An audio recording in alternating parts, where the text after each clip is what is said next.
G'day everyone, welcome back. Today we're going to be learning how to do pivot turns. I hope you find this good, and by the end, hopefully you should be able to do one better than that.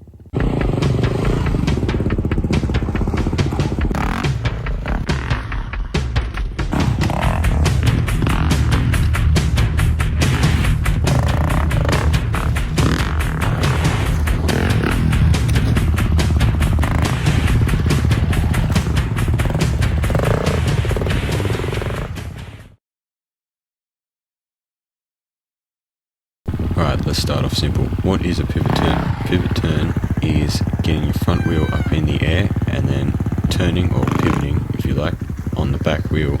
It's useful if you're in a tight spot and you need to turn very quickly. If you can do 360, then I think you're doing pretty good. And now you might be wondering, how do I practice this? How do I learn this without dying? So it's pretty simple. Just first thing you want to do, find a hill about 35 to 45 degrees steep, roll up it straightways, and try to not use your brakes. Use only your clutch and throttle to roll up and down the hill. Probably try 15 times, and then if you're feeling really confident after that, try to get the front wheel up a little bit, but without turning. Now you might be wondering, well, why would I want to just go up and down a hill a heap of times? And the answer is, you will figure out where the bite point of the clutch is. And what this means is the point that you let the clutch out just enough to start moving. If you can figure this out, then you will be able to use very small and precise movements of the clutch to lift and drop your front wheel. This way, you will gain more control over your bike. Unlike in this example.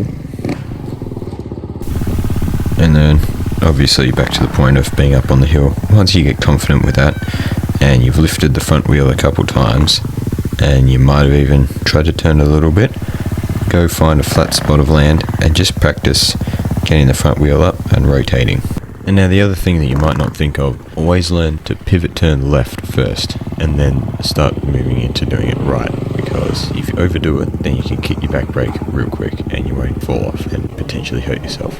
This example here shows me getting up and then pulling the clutch in, but realizing it was too late, so I just kind of stood off the back and let it come back down. Eventually, by itself, scraped the fender there a bit. Ouchie.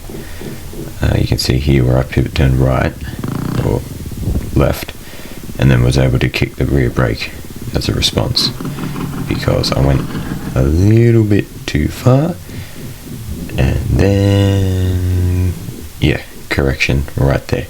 Bring it back down and land straight on point.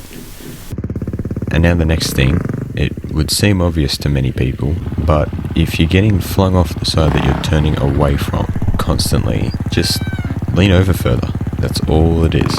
I find myself all the time when I don't lean over far enough and I end up just going straight or going the other way and ending up on the other side lying on the ground.